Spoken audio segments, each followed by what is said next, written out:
Assalamualaikum warahmatullahi wabarakatuh. Alhamdulillah. Wassalatu wassalamu ala Rasulillah wa ala alihi wa sahbihi wa mawalah. Amma ba'du. Selamat malam semuanya. Selamat datang di Kalam, kajian malam Minggu. Alhamdulillah acara pada malam hari ini, malam Minggu yang syahdu ini, dengan bangga, dengan meriah, dipersembahkan oleh Kalam, kajian malam Minggu, yang diinisiasi oleh alumni PBSD UIN Sunan Ampel Surabaya, angkatan 2015, dan Pondok Pesantren Tafsir Hadis Sohihuddin II, Prapen, Surabaya.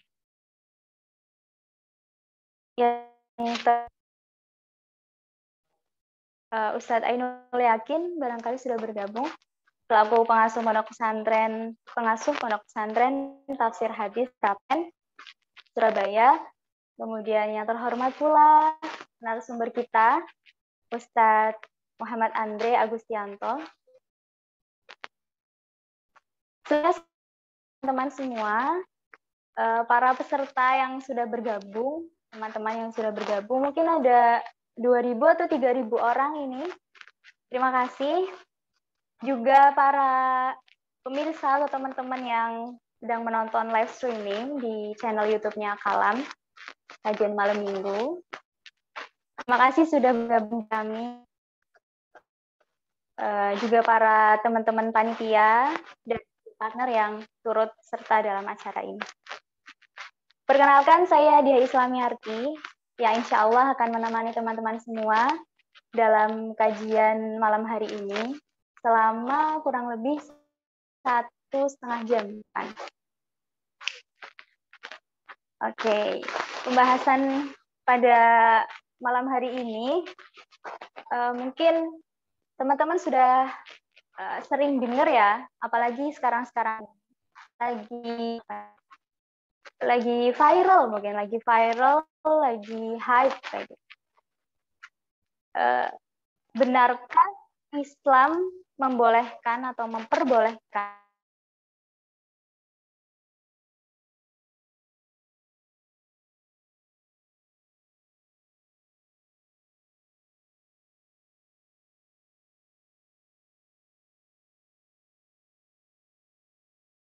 sebenarnya suatu istilah yang menjelaskan bahwa seseorang itu ada yang memiliki keputusan untuk tidak memiliki anak kayak gitu.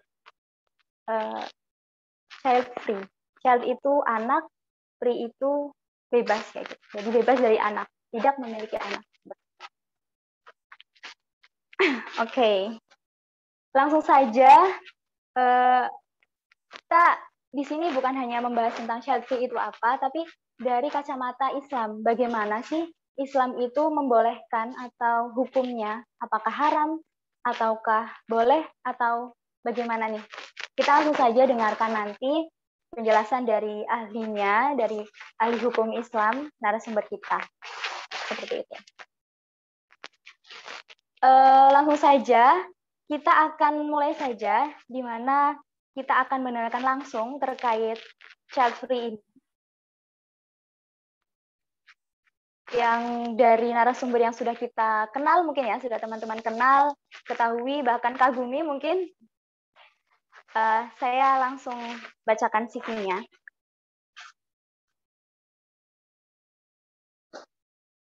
Oke. Beliau, nama lengkap beliau adalah Muhammad Andre Agustianto, Ustadz. Beliau adalah seorang dosen di Universitas Islam Negeri Sunan Ampel Surabaya, UINSA, dengan spesialisasi di bidang hukum Islam, baik yang berkenan dengan hukum keluarga maupun hukum ekonomi Islam. Beliau bisa dihubungi lewat surel beliau, muhammadandre@uinsby.ac.id.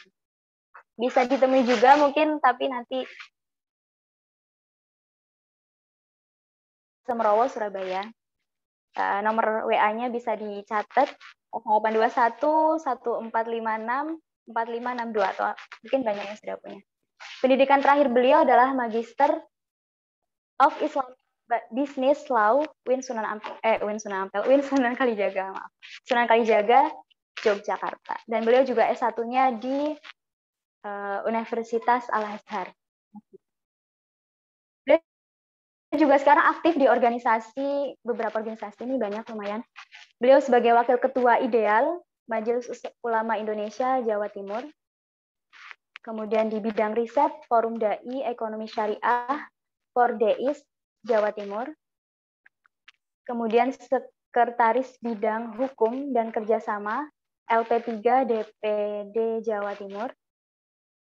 Kemudian anggota LBM atau Lembaga Bahsul Masail MWCNU Ngoro, Jawa Timur.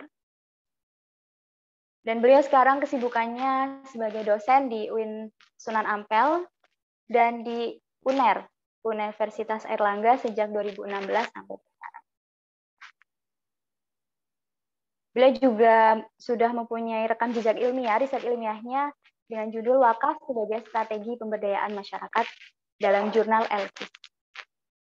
Oke, tanpa berlama-lama lagi, langsung saja kita sambut dengan meriah, kita persilakan narasumber kita, monggo Ustadz Andre Agustianto. Waktu dan tempat kami silakan.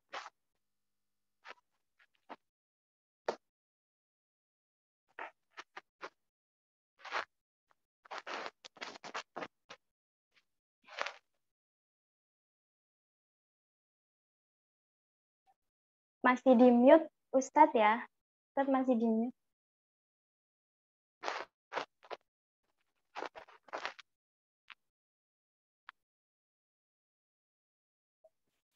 Cek, sudah jelas?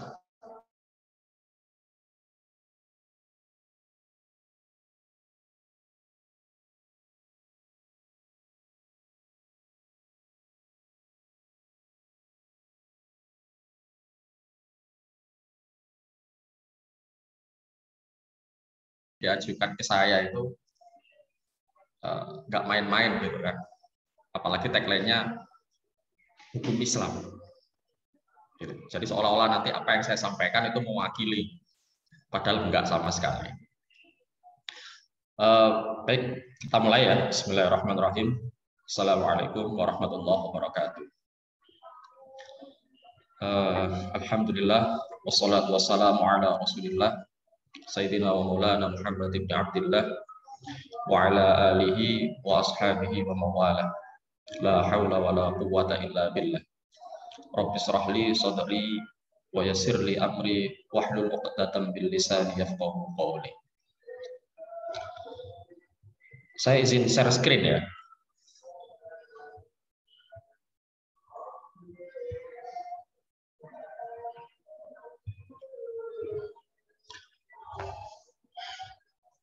Jadi tadi sudah saya sampaikan, apa nanti yang saya sampaikan kesampaian, jangan terlalu dianggap serius.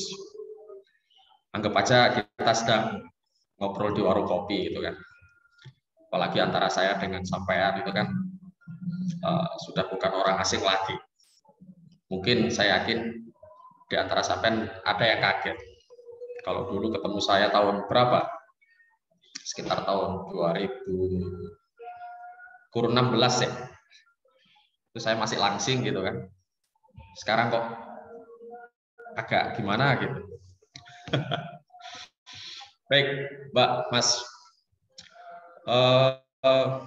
Sebelumnya saya berterima kasih karena sudah diberikan kesempatan gitu ya untuk berbagi informasi. Saya sangat malu kalau harus mengatakan berbagi ilmu, karena mungkin apa yang nanti saya sampaikan itu jauh sekali dari kata ilmu, maka saya anggap saja kita berbagi informasi. Karena seperti yang sering saya katakan ya, antara saya dan Anda sama sebenarnya.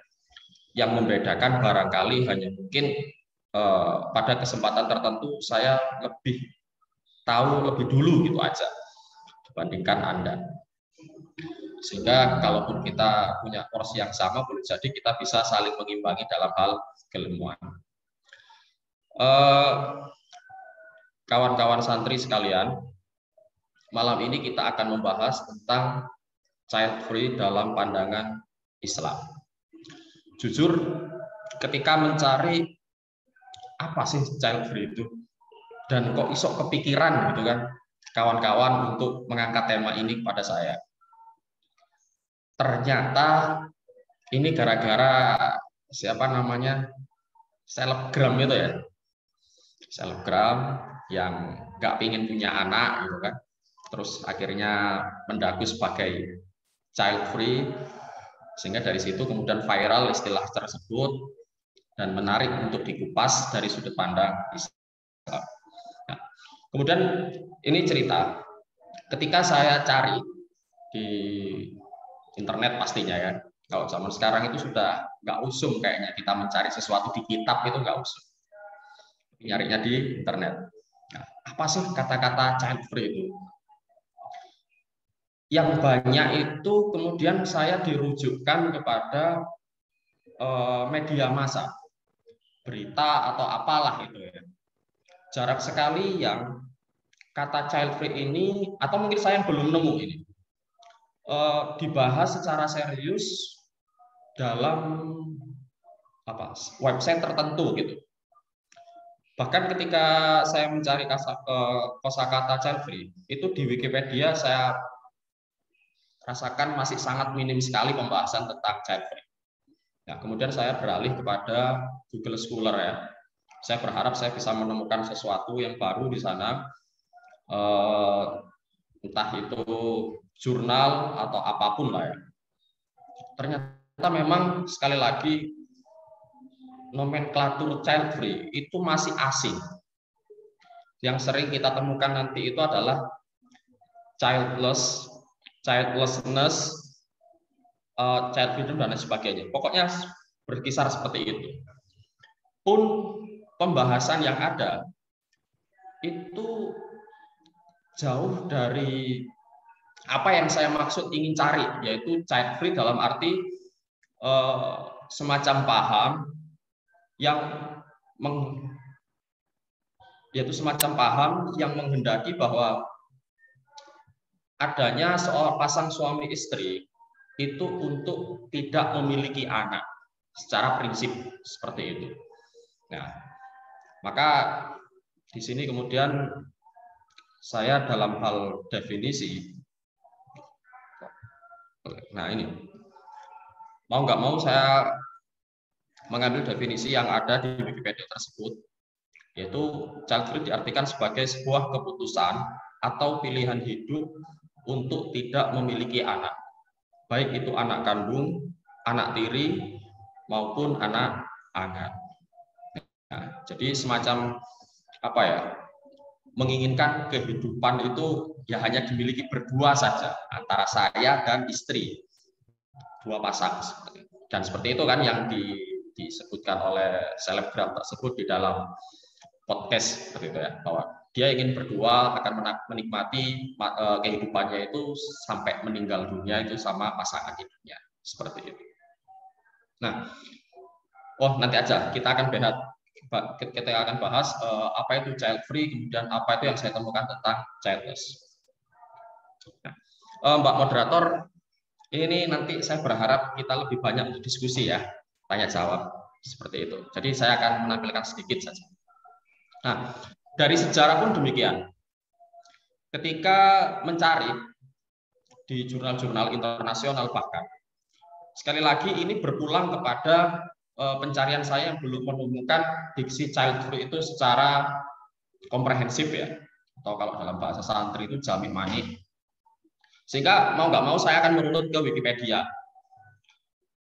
Nah, sejarah daripada paham child free ini sendiri itu dimaknai dari Saint Augustine, yang dia itu mengikuti paham manisme ya, bahwa membuat anak itu dianggap sebagai perbuatan yang tidak bermoral. Ya, saya nggak bisa berkomentar apa-apa karena saya juga nggak paham kok bisa ada seseorang yang berpaham seperti itu gitu. Saya katakan tadi kenapa kok saya mengambil sejarah yang seperti ini, karena di sejarah-sejarah yang lain itu saya anggap nggak sesuai dengan tema kita, karena lebih ke bagaimana kronologi mereka itu atau orang-orang itu tidak memiliki anak. Jadi kalau pelacakan saya itu menghasilkan bahwa paham ini itu dikembalikan muncul pertama kalinya itu di Eropa atau di orang-orang Barat lah seperti itu, di mana mereka itu menganggap bahwa kepemilikan anak itu adalah sesuatu hal yang merepotkan seperti itu. Nah, kemudian kalau dirujuk ternyata muaranya di sini bahwa kepemilikan anak bukan milik anaknya ya, tapi lebih ke proses membuat anak itu adalah sebuah hal yang keji. Gitu. Nanti kita akan ulas lagi. Nah, problematika child free. Ini saya buat bagan. Semoga saya nggak lupa tadi yang saya buat pagi tadi. Ini jadi hidup itu kan selalu ada yang namanya problem. Anda hidup, Anda lahir, kemudian hidup, itu sudah membawa masalah sendiri. Paling tidak bagi orang tua Anda. Jadi ibaratnya saya, Anda ini kan beban-beban hidup. Nah, jadi ada pepatah yang mengatakan al-haya hiya al-masalah. Kehidupan itu adalah masalah. Sehingga kalau Anda hidup, kemudian kok Anda mengeluh, masalahku kok cek akene yo gak mari-mari. Ya itu karena Anda hidup. Gitu loh. Kalau Anda nggak hidup pasti nggak ada masalah, kan gitu. Jadi masalah yang kita hadapi, jangan pede mengatakan alhamdulillah masalah saya sudah selesai. Yang ada justru malah masalah baru itu akan berdatangan silih berganti. Nah, sama juga dengan problematika kehidupan yang paling prinsipil yang kita bahas hari ini. Ini bermula dari single ya. Jadi ada single. Anda mengatakan jomblo juga boleh gitu kan, seperti yang hadir di kajian kita malam ini, nggak tahu ini berapa persen yang masih single ya. Kalau dulu kan ketemu saya pertama kan masih single semua ya, kalau sekarang sudah banyak yang menikah. Nah, jadi kalau sampai hari ini ada yang belum menikah, saya nggak tahu apakah ada bibit-bibit child free dalam diri mereka sehingga mereka tidak mau menikah gitu. Oke, single atau jomblo, saya samakan ya. Walaupun ada yang mengatakan berbeda, single itu adalah status, jomblo itu adalah nasib. Gitu. Orang yang single, ini nanti mereka akan memutuskan apakah mereka akan menikah atau tidak menikah. Nah, ini kajian kita pisahkan dulu, kita belum masuk ke Islam sama sekali. Karena tadi saya katakan bahwa paham ini munculnya pertama kali adalah dari Barat, maka ini adalah problem yang serius di Barat. Saya pernah diskusi seperti ini. Nikah itu kan mitsaqun ghalidh, yaitu ikatan yang sakral, yang suci. Nah, hampir semua agama samawi itu mengatakan demikian. Termasuk agama samawi itu, ya kita katakan seperti itu aja ya. Muncul dari mereka yang pertama kali mencetuskan paham childless ini.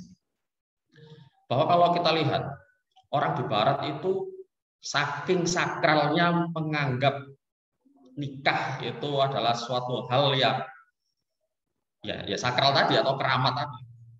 Sampai mereka itu untuk nikah itu mikir-mikir. Dan mikirnya nggak kayak kita. Gitu. Kalau kita kan pikirannya mau nikah, duit taga, disetujui taga. Gitu. Tapi kalau mereka saking sakralnya itu sampai mereka rela hidup berdua bareng ya, kumpul kebo, saling mencintai katanya, tapi belum menikah.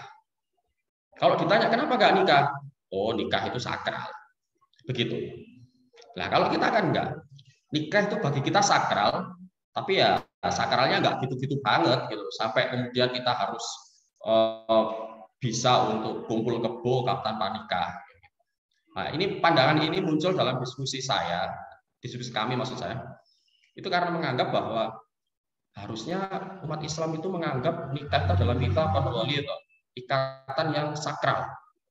Tapi faktanya orang Islam nikah dan cerai itu kayak nggak sakral-sakral amat. Gitu. Paham nggak? Jadi kan di kita itu kan memahami bahwa orang ketika nikah adalah peristiwa yang sakral. Gitu. Tapi ketika pandangan kita menempatkan kesakralan nikah itu ya sebenarnya kayak seolah-olah nggak sakral-sakral amat. Gitu. Ya tadi pertama nikah pemikirannya nggak fokus ke mikir besar gitu. Intinya pertimbangannya sangat sederhana sekali. Begitupun ketika orang itu memutuskan untuk berpisah, itu juga sederhana sekali. Yang kita lihatlah contohnya, Ustadz, Kiai, untuk nikah itu kayak gampang banget. Berbeda dengan orang sana, orang Barat maksud saya. Itu untuk menikah aja mikir-mikir, bahkan dia rela untuk kumpul kebo dulu. Bertahun-tahun ketika ditanya, kenapa kamu nggak nikah? Ya saya masih belum mantap hati. Padahal sudah tinggal bertahun-tahun. Nah ini intermezzo saja. Oke, orang akan memutuskan tidak menikah dan menikah. Kemudian ketika orang itu memutuskan menikah, orang akan memiliki dua kondisi. Pertama, dia akan dianugerahi anak. Kemudian yang kedua adalah dia tidak memiliki anak. Bukan tidak dianugerahi, tapi tidak memiliki anak. Nah, kalau memiliki anak, problem selanjutnya yang muncul adalah, nah ini saya katakan unlimited dan limited. Artinya apa? Ada orang yang anaknya itu losdol gitu ya, wis sak brojole, 5 telu sak keturutan. Nah, kemudian ada yang berpikir bahwa anak itu harus dibatasi. Kalau di Indonesia itu terkenal 2 anak cukup. Nah, ini kemudian memunculkan masalah baru. Bolehkah orang itu membatasi dalam hal anak? Nah, kemudian yang kedua, ada kondisi di mana dia tidak memiliki anak. Nah, ini tadi ada 2 kata yang harus kita pahami dan bedakan bersama. Yang pertama adalah childless. Kemudian yang kedua adalah child free. Kalau childless, ini adalah kondisi di mana pasangan suami istri itu tidak memiliki anak. Bukan tidak menginginkan. Kalau tidak menginginkan, itu child free. Kalau tidak memiliki, itu childless. Nah, hal ini saya simpulkan dari banyak jurnal tadi yang saya baca, itu ketika membahas atau menggunakan nomenklatur childless, itu rata-rata nanti itu menjelaskan tentang kondisi apakah yang bersangkutan bisa menerima kondisinya untuk tidak memiliki anak atau tidak. Nah, terus kemudian saya cari-cari lagi bahwa ya saya yakin intinya bahwa childless itu adalah kondisi bahwa pasangan suami istri itu tidak bisa memiliki anak atau belum memiliki anak sampai pada usia tertentu. Apapun itu faktornya, entah itu kesehatan, kesuburan baik laki-laki maupun perempuan. Nah, kalau kemudian child free itu adalah kondisi di mana ya mereka komit untuk tidak memiliki anak sebagaimana definisi di atas yang tadi sudah saya sebutkan. Oke. Nah, ada beberapa faktor kenapa seseorang itu memilih untuk tidak mau memiliki anak. Nah, ini saya sederhanakan ya. Ada faktor internal, ada faktor eksternal. Sebenarnya banyak masalahnya. Cuman ini saya coba sarikan yang penting-penting aja dan yang paling sering gitu ya. Yang pertama, di YouTube itu ada diskusi antara 2 orang gitu ya. Ada orang yang childless dan child free itu saling berdiskusi, kenapa saling tanya jawab ya. Kemudian juga ada acara TED Talks gitu. TED Talks gitu itulah Bu ya penyebutnya. Ya, di situ didiskusikan bahwa kondisi-kondisi ada orang yang tidak ingin memiliki anak. Antara lain adalah pertama sakitnya melahirkan.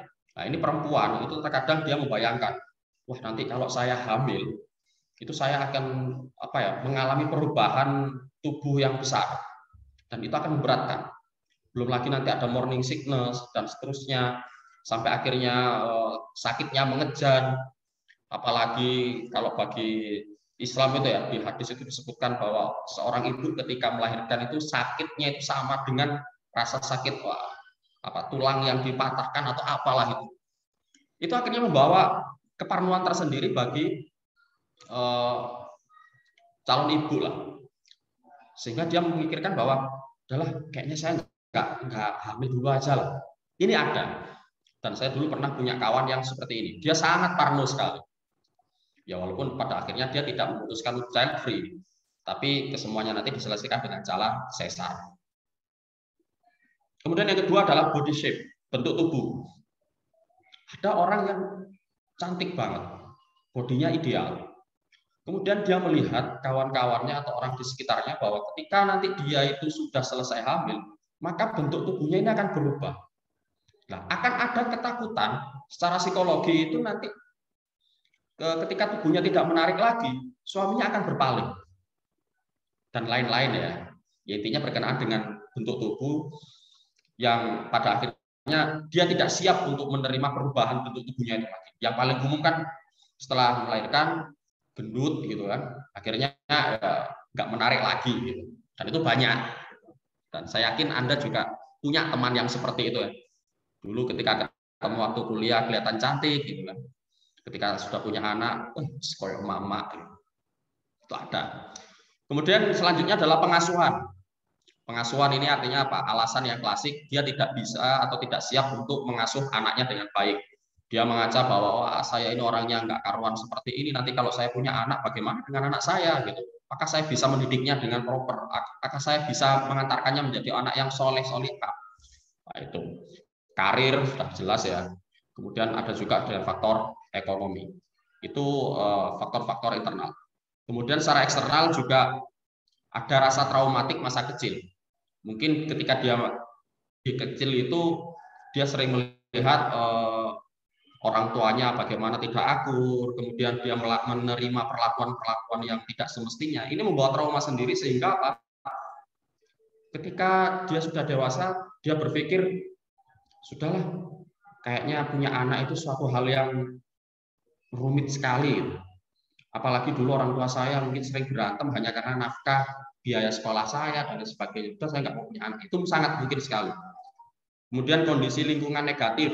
Ini ada juga disebutkan di dalam jurnal itu bahwa kondisi tempat dia hidup yang tidak kondusif, dia kemudian takut nanti kalau anaknya itu akan terpengaruh atau terpapar dengan apa ya, perilaku-perilaku yang nggak baik. Udah mending saya daripada seperti itu, mending saya nggak punya anak dulu aja. Atau kelainan penyakit, antara orang tua punya penyakit, misalkan sama-sama punya diabetes gitu ya, akhirnya udah saya nggak punya anak aja gitu, daripada nanti anak saya diabetes. Atau misalkan orang dengan apa namanya HIV, ODH, itu kan dia punya AIDS ya, kemudian menikah dengan sesama AIDS gitu kan. Ya bagaimanapun juga orang yang kena AIDS itu kan punya nafsu biologis ya. Kemudian mereka ketika menikah, mereka tidak memutuskan untuk punya anak karena apa? Konsekuensinya adalah anaknya lahir dengan HIV. Maka kondisi seperti itu saya nggak usah punya anak aja. Atau ada lagi yang lucu itu adalah keyakinan bahwa populasi manusia hari ini itu sudah sangat over. Sehingga kalau saya punya anak, wah, nanti akan menambah beban dunia. Gitu. Jadi lebih baik saya nggak usah punya anak gitu aja. Nah ini beberapa faktor banyak yang menarik dan seringkali disampaikan oleh mereka-mereka yang mengambil sikap untuk menerapkan child free dalam hidupnya. Nah, kita sudah mulai masuk. Bagaimana kemudian hukum child free di dalam Islam? Nah, ini saya katakan pandangan Islam secara subjektif. Seperti itu, Mbak. Artinya apa? Subjektif itu ya tergantung saya. Karena kalau dulu saya kuliah S2, itu saya kan orang hukum ya. Itu saya akan dimarahi kalau di dalam judul karya ilmiah itu kita menggunakan kata-kata menurut perspektif Islam titik. Itu dilarang. Contoh, perilaku jual beli murabahah yang dilakukan di Bank BNI Syariah menurut pandangan Islam titik, itu dimarahi. Kenapa? Karena nanti akan memunculkan masalah Islam itu Islam yang mana yang kamu pakai gitu. Apakah Islamnya Syafi'iyah, apakah Islamnya Hanafiyah dan seterusnya. Sehingga apa? jangan kamu itu menggunakan bahasa yang general menurut pandangan Islam saja, gitu. Sehingga nanti memunculkan seolah-olah bahwa jawabanmu itu adalah jawaban dari Islam, padahal kan enggak, seperti itu. Maka saya katakan itu secara subjektif. Artinya menurut pendapat saya,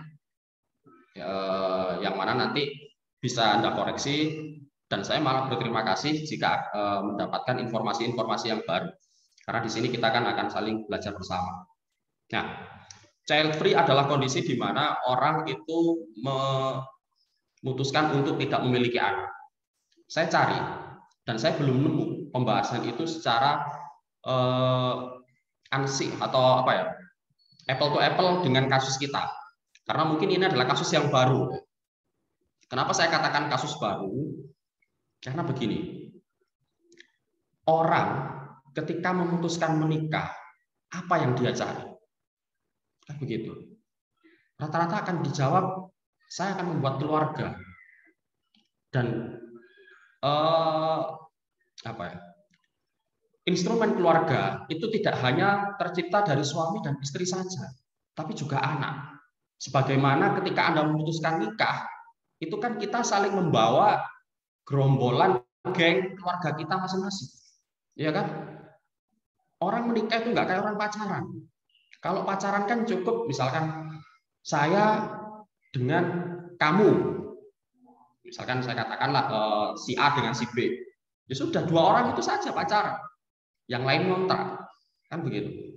Tapi kalau orang itu menikah, maka sesungguhnya yang terjadi adalah pengikatan atau penghubungan antara si A dan keluarganya, si B dan keluarganya, dan teman-temannya juga, gitu ya, untuk menjadi satu. Makanya orang nikah itu nggak bisa kalau misalkan nggak dapat restu. Anda ngeyel apapun untuk menikah, gitu ya. Tapi kalau orang tua nggak restu, nggak bisa. Gitu.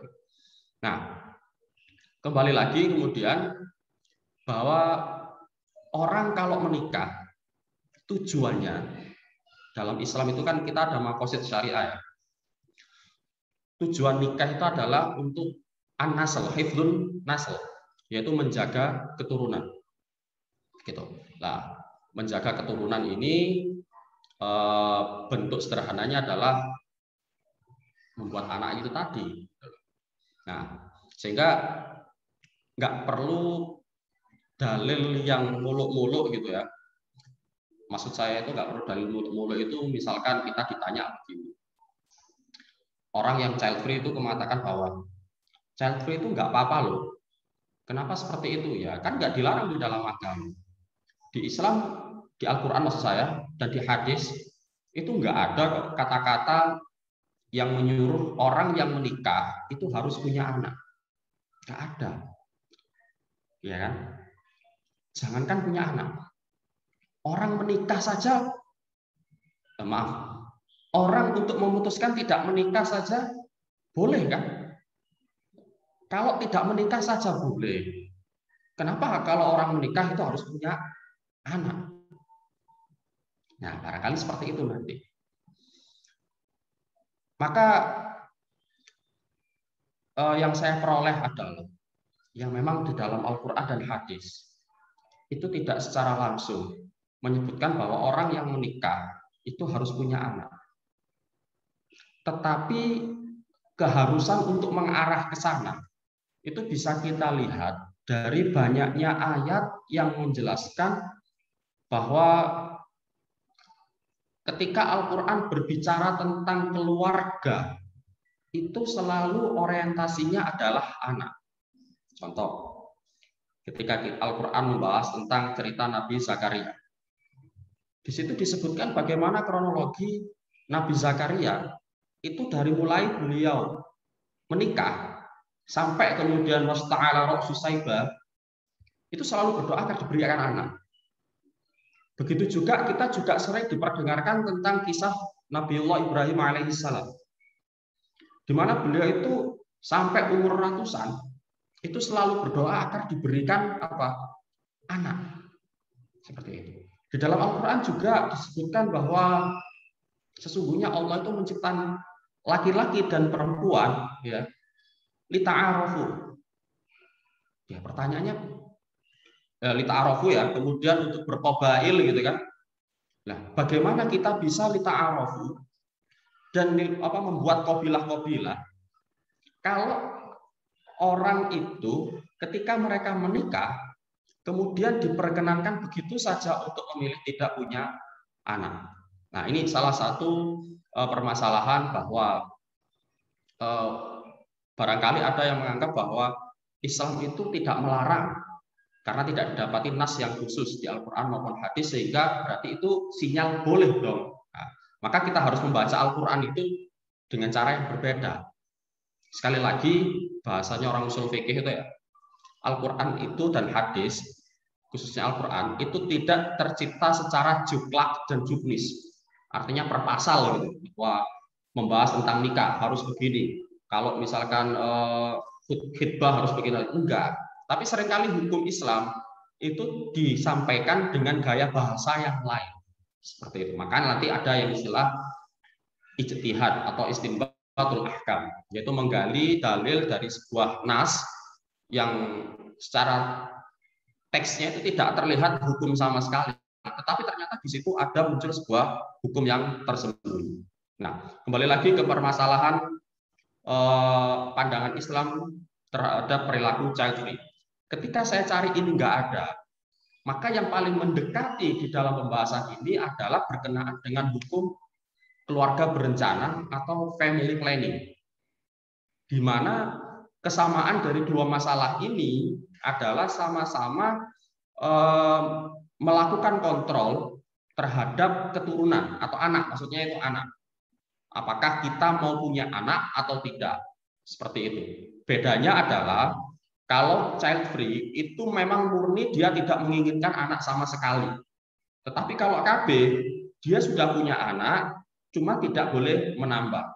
Nah, logikanya seperti ini kemudian. Kalau membatasi jumlah saja itu menjadi sebuah hal yang bermasalah, apalagi kita menolak sama sekali. Nah, itu. Ini saya cantumkan ya. KB atau keluarga berencana ya, membatasi jumlah anak. Itu kita mengenal ada 3 istilah.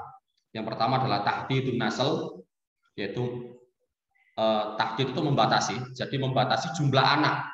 Sudah, saya punya cuma anak 1 saja, punya anak 2 saja. Nah, itu namanya tahdid.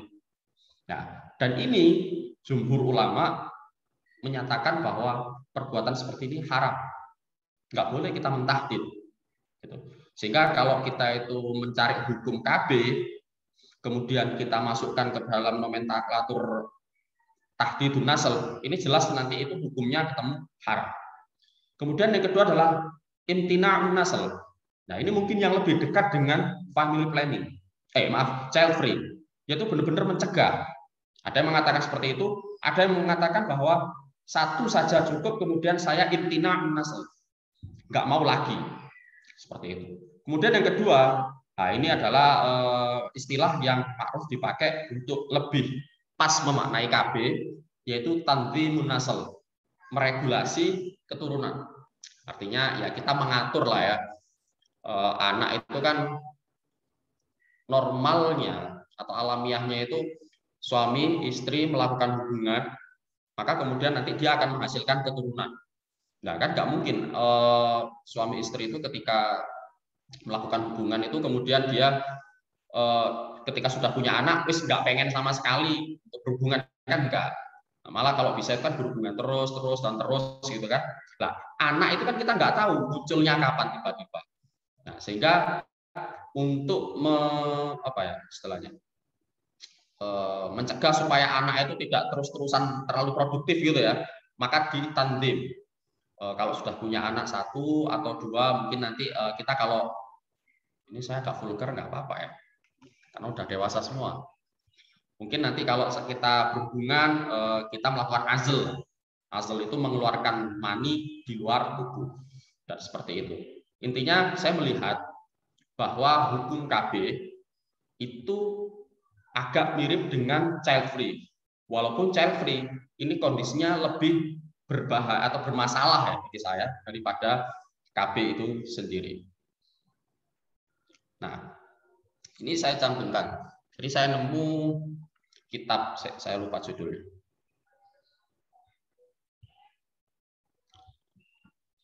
Ini lebih ke ini tesis S2 dari mahasiswa yang di Universitas An-Najah Al-Watani dari Palestina.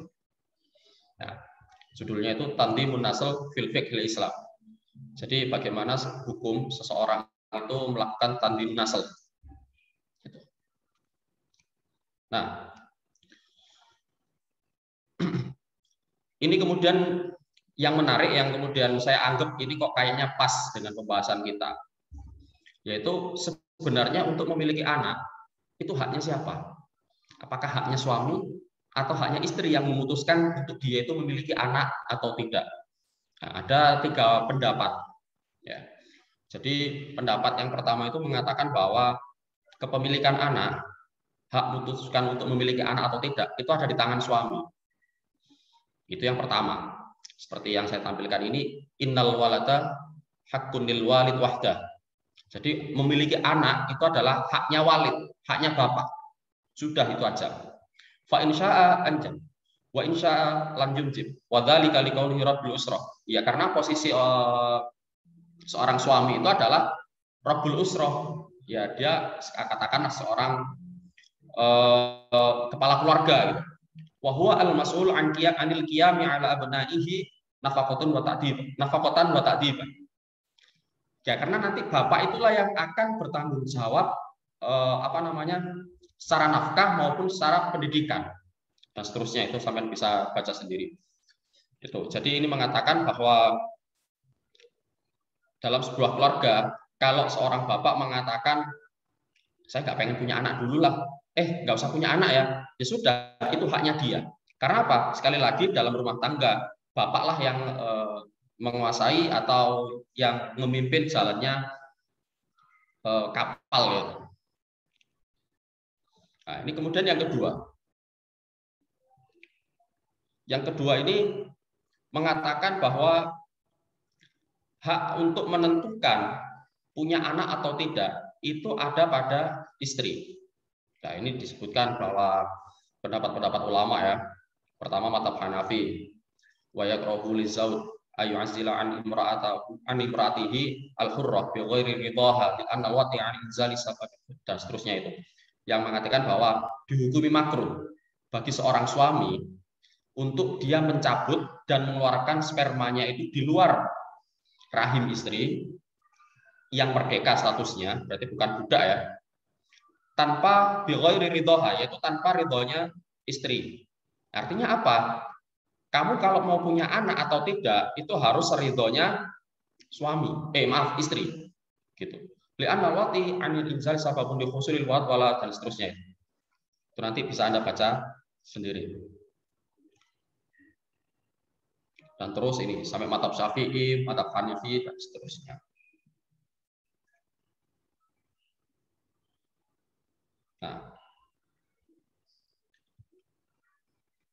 Nah, kenapa saya munculkan itu tadi?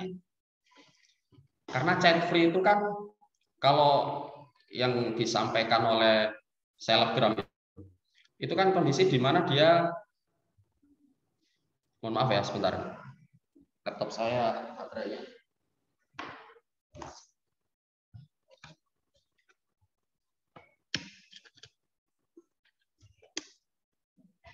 Oke.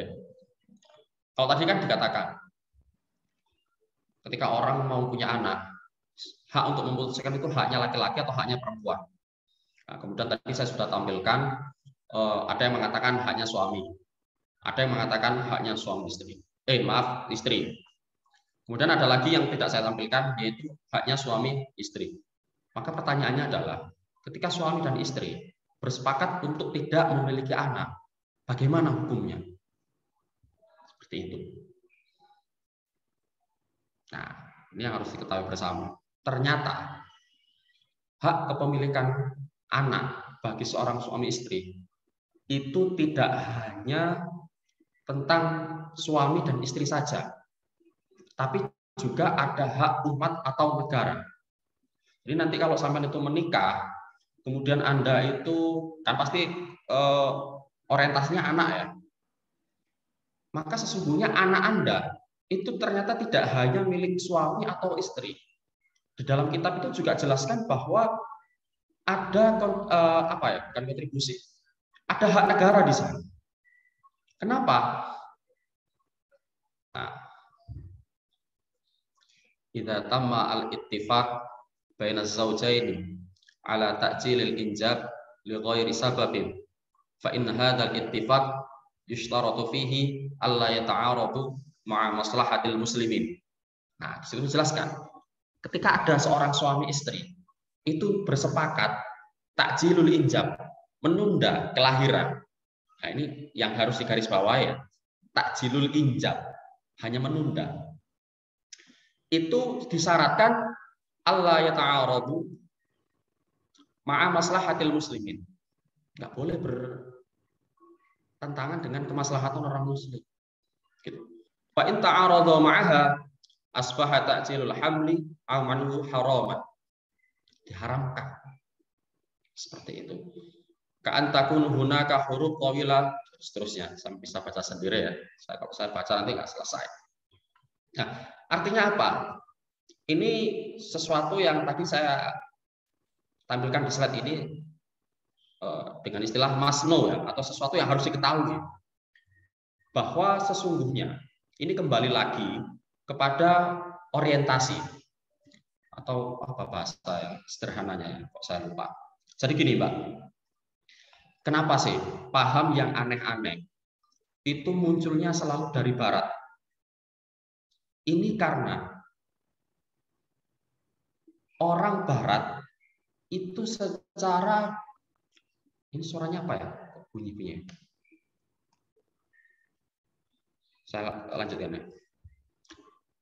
Itu memiliki paham secara filosofi ya, bahwa kebahagiaan itu adalah milik pribadi setiap orang. Artinya apa? Semua hidup itu berfokus pada dirinya masing-masing. Jadi kalau seperti ini, maka nanti akan muncul pemahaman bahwa ya terserah saya, diri saya. Ngapain orang lain ngurusi saya? Seperti itu. Nah, kalau Anda punya pikiran seperti itu, bahaya. Berarti ini secara nggak langsung Anda terkontaminasi dengan pemikiran-pemikiran barat seperti itu. Jadi dalam filosofi orang barat, itu mereka menganggap segala hal itu kita adalah manusia merdeka, benar-benar manusia yang berhak untuk menentukan kebahagiaan kita secara mandiri. Antara saya dengan orang lain nggak ada hubungannya. Jadi diri saya sendiri terserah gue mau ngapain. Itu. Makanya, ini kalau kata teman saya dulu ketika kita ngobrol tentang filsafat ya, ada aspek ontologi, kemudian ada epistemologi, ada aksiologi. Waktu itu kita membahas tentang LGBT. Nah, kenapa paham orang barat itu membolehkan LGBT?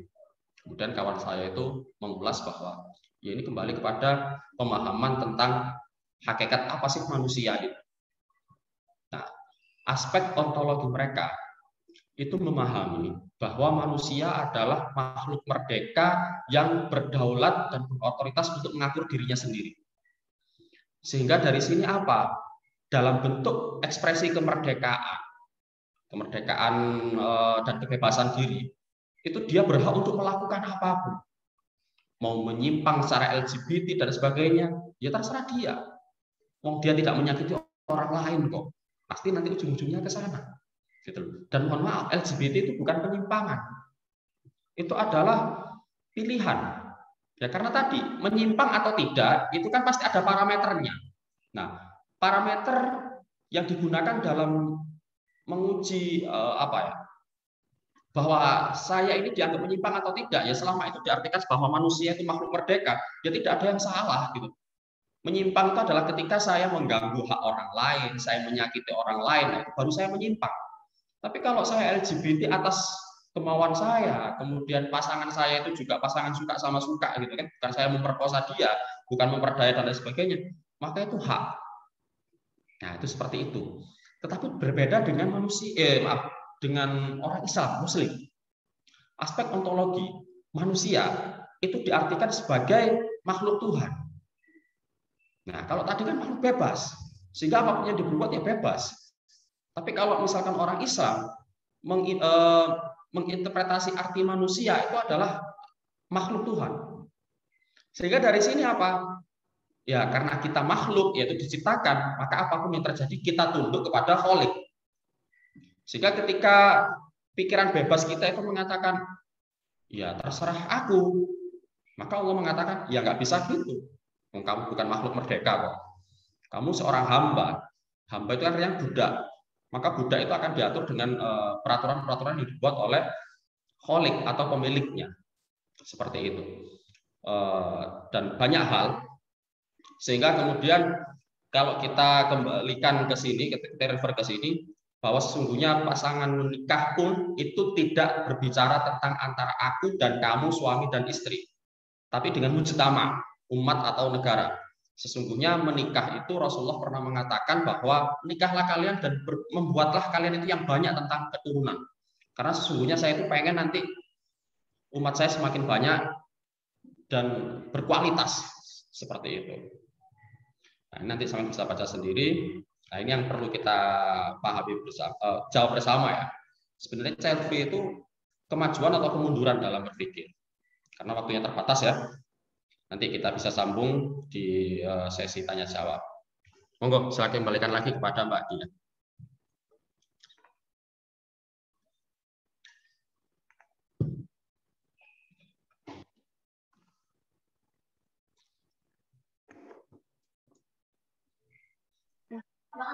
Baik, terima kasih Ustadz Andre. Masya Allah, materi yang sangat membuka pikiran kita semua, insya Allah.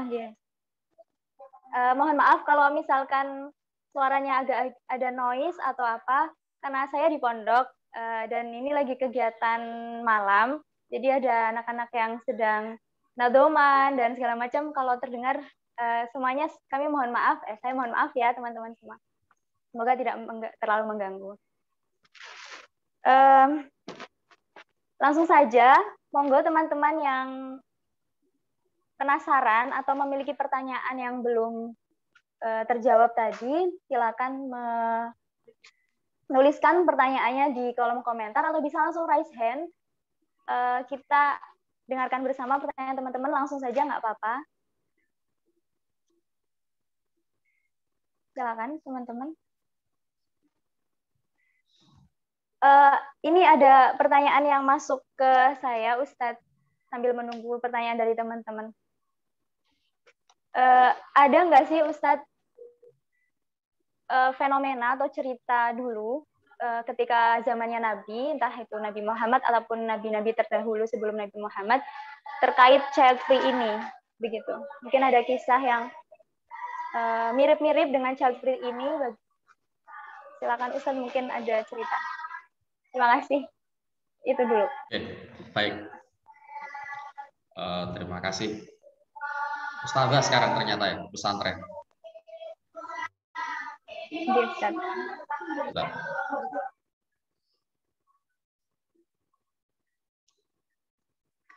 Jadi begini,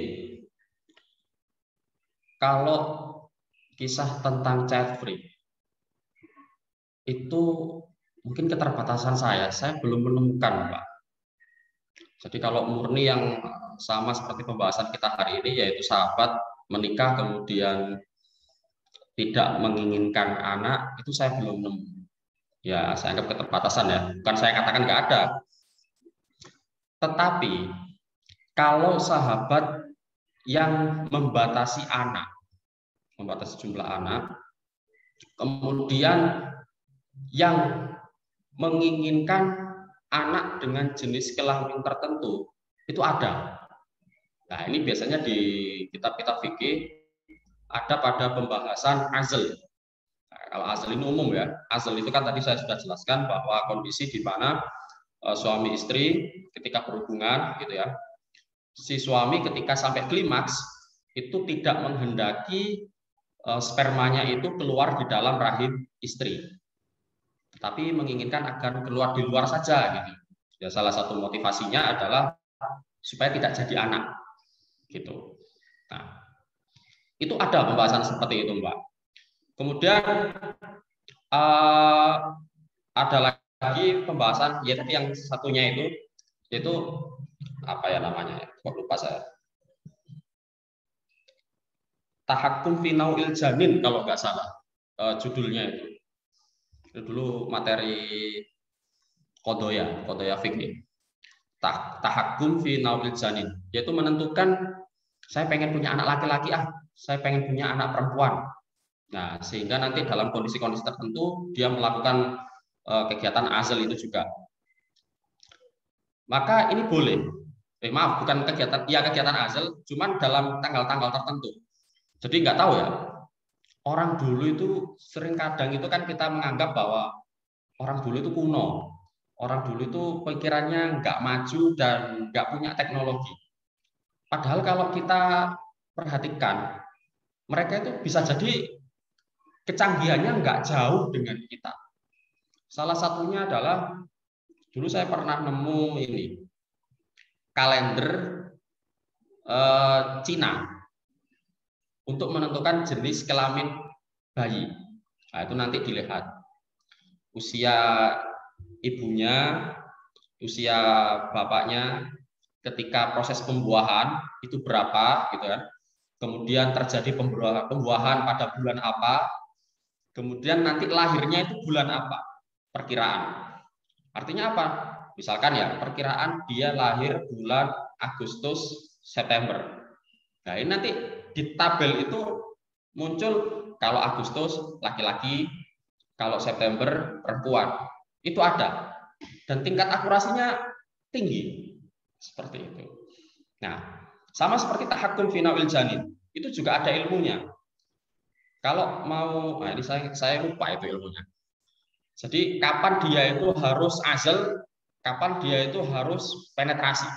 Bukan penetrasi, artinya mengeluarkan maninya di dalam rahim. Itu ada.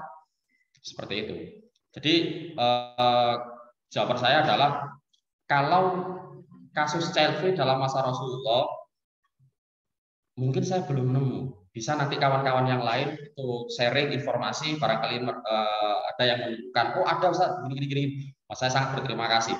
Tapi kalau dari saya sendiri belum menemukan kecuali kasus-kasus yang tadi, yaitu tentang bagaimana hukumnya azal, yaitu dia tidak menginginkan punya anak, maksudnya jumlah ya, dalam jangka waktu tertentu, atau menginginkan jenis kelamin tertentu.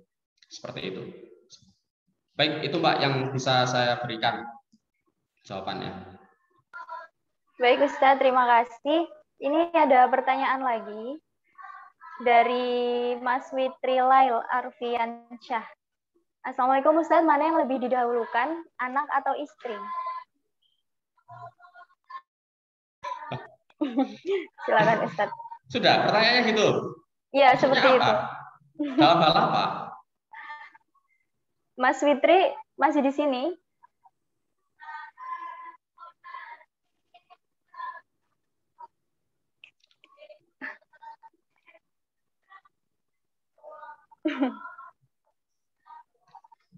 Dalam hal apa dulu ini? Ya, sudah. Saya coba raba-raba aja kalau misalkan mana yang harus didahulukan? Anak atau istri? Ya, dua-duanya adalah kewajiban orang tua. Maaf, laki-laki. Anak, istri itu secara nafkah adalah kewajiban laki-laki ya. Nah, kemudian ketika anak dan istri itu membutuhkan nafkah dalam satu waktu yang berbeda tentunya. Kemudian maka mana yang didahulukan? Ya pastinya kita akan menggunakan skala prioritas, gitu. Betapapun yang sering kemudian kita lakukan dan dilakukan oleh orang-orang kebanyakan itu mereka akan memprioritaskan anak, gitu. Sebenarnya ya enggak gitu juga, gitu loh. Karena kan pastinya mereka punya prioritas sendiri, gitu, yang bisa kita atasi. Nah, seringkali kok kemudian kenapa kok mindset kita itu ke anak? Ya karena dalam hal kebutuhan, seringkali anak kan nggak bisa menahan. Berbeda dengan istri. Contoh, misalkan sama-sama sakit, kemudian sama-sama membutuhkan biaya yang besar. Maka siapa dulu nih yang harus diobati? Uangnya terbatas. Nah, ini biasanya nanti kecenderungannya adalah anak lebih dulu. Kenapa? Karena si ibu seringkali bisa menahan. Dan naluri ibu juga pasti akan mendahulukan anak dulu. Seperti itu. Nah, berbeda kalau misalkan hal yang lain ya, maka yaitu kondisional lah. Cuman kalau dari sudut pandang suami, istri, ini saya jawabnya agak ragu. Karena saya sendiri juga belum merasakan punya anak gitu. Tapi yang pasti itulah, Pak, bahwa dua-duanya adalah kewajiban seorang suami ya untuk memberikan nafkah kepada duanya. Sehingga kalau mana yang didahulukan ya dikembalikan kepada skala prioritas. Contoh misalkan ada prioritas yang harus diutamakan istri adalah ketika ibunya mengandung, kemudian dokter mengatakan ini harus memilih ibunya atau anaknya. Nah, ini seringkali yang diprioritaskan adalah ibu. Kenapa? Karena kelahiran bayi itu belum tentu. Walaupun secara ilmu teknologi kedokteran itu kan seolah-olah anak yang sudah di dalam rahim itu manusia, pasti lahir, pasti sehat. Berbeda dengan konteks dulu ya. Itu kenapa kemudian di dalam fikih itu seringkali ghurrah ya. Anak yang di dalam kandungan itu harus dikalahkan. Gitu. Ya ibunya dulu. Nanti kalau ibunya bisa sehat, maka ya ibunya diselamatkan. Nanti anak bisa bikin lagi. Seperti itu mungkin. Oke. Oke, terima kasih Ustadz. Selanjutnya ini ada Kak Fiska yang sudah raise hand. Biar lebih bervariasi nanti dari Kak Fiska, monggo. Oke, terima kasih dia. Tanyanya jangan yang sulit-sulit ya. Iya Ustadz. Sebelumnya terima kasih Ustadz atas pencerahannya. Nah, tadi juga jujur saja saya gabungnya udah agak telat, jadi mungkin entah ada yang ketinggalan atau gimana, saya juga mohon maaf. Nah, kan istilah child free ini kan kalau saya sendiri ya saya taunya dari Gita Saf itu, selebgram itu. Kemudian awalnya memang saya juga agak loh gimana sih kok menikah tapi dia maunya child free seperti itu kan. Tapi setelah lama-kelamaan terus saya baca komentar netizen juga dan sebagainya, terus kemudian saya lebih dalam lagi kira-kira apa sih alasan dia kok mau child free. Nah, ternyata itu bisa disambungkan juga dengan isu kesetaraan gender, kemudian kesehatan mental dan sebagainya. Terus kemudian dengan statementnya dia bahwa dia itu belum menemukan alasan dari orang tua ya, atau apa namanya, dari istilahnya pasutri gitu. Alasan dia punya anak tuh apa, dia belum menemukan sesuatu yang bikin dia itu nyes gitulah istilahnya. Paling juga kebanyakan jawabnya mungkin ya karena emang nikah kan emang bakal punya anak dan sebagainya gitu. Malah terkadang itu orang tua yang sudah membesarkan anaknya akhirnya itu tadi bisa dikaitkan dengan quote yang terakhir dari Ustadz tadi, akhirnya malah dibebani dengan ekspektasi lebih dari orang tua dan sebagainya itu. Sedangkan dalam Islam sendiri kalau tidak salah ya Ustadz ya, tujuannya kan memang untuk apa ya, keturunan, kemudian tadi juga disebutkan untuk memperbanyak keturunan yang berkualitas dan sebagainya. Terus dengan statement yang mungkin apa ya yang dilontarkan oleh Gita Saf tadi, bahwa kenapa kalau misalnya kita pengen punya keturunan tapi justru akhirnya besoknya malah kita jadi egois, kita menuntut anak kita untuk menjadi ini itu dan sebagainya. Begitu Ustadz, kira-kira apakah bisa ditangkap pertanyaan saya? Terima kasih. Iya. Ya, terima kasih Kak Fiska. Silakan Ustadz. Saya juga sudah lihat, Pak. Atau lebih tepatnya dipaksa melihat. Ya, karena bagaimana nanti saya bisa tahu kalau saya melihat sendiri gitu kan. Masalah tentang statementnya dia yang viral itu. Tadi sudah saya bilang ya, lupa saya menyampaikan bahwa paham seperti ini yang aneh-aneh itu kan munculnya dari Barat ya. Dan kebetulan dia tinggalnya di Jerman, Mbak ya. Pokoknya seperti itu. Iya. Sehingga akhirnya dia terpengaruh pemikiran seperti itu. Saya lebih tertarik melihat apa yang terjadi pada kitab itu untuk dilihat dari sudut pandang psikologi sebenarnya. Ya, walaupun yang punya podcast waktu itu juga psikolog ya, kalau nggak salah. Karena begini, memiliki anak itu kan turunan dari pilihan untuk menikah, berkeluarga. Nah, itu kan sebuah hal yang natural, alamiah. Orang kalau menikah, tujuannya adalah punya anak. Itu pasti. Sehingga kalau misalkan orang itu ditanya, tujuan punya anak apa? Ya bingung dia. Orang nggak bisa jawab itu bukan berarti dia nggak punya jawaban atas pilihan atau sikapnya. Tapi seringkali kadang juga dia tidak bisa jawab itu karena memang dia tidak menyangka kok dapat pertanyaan seperti itu. Gitu. Jadi kalau misalkan orang tua Anda mungkin ditanya, Bu, kenapa dulu sampai pengen punya anak? Apakah sampai dulu pengen punya anak atau tidak? Ya, saya rasa itu sebuah pertanyaan yang nyeleneh ya. Karena kalau misalnya kita melakukan pendekatan secara maqasid syariah, orang menikah itu kan kalau teori maqasidnya itu kan az-zawaj itu implementasi daripada hifdzun nasl. Artinya orang yang menikah orientasinya itu pasti akan memiliki keturunan. Nah, kalau kita dekati lagi dengan perspektif maqasid syariahnya Ibnu Ashur,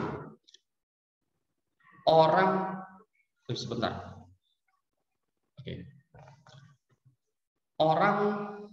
Seorang manusia itu memiliki anak adalah sebuah fitrah. Fitrah apa ya? Saya jawabnya juga susah sebenarnya.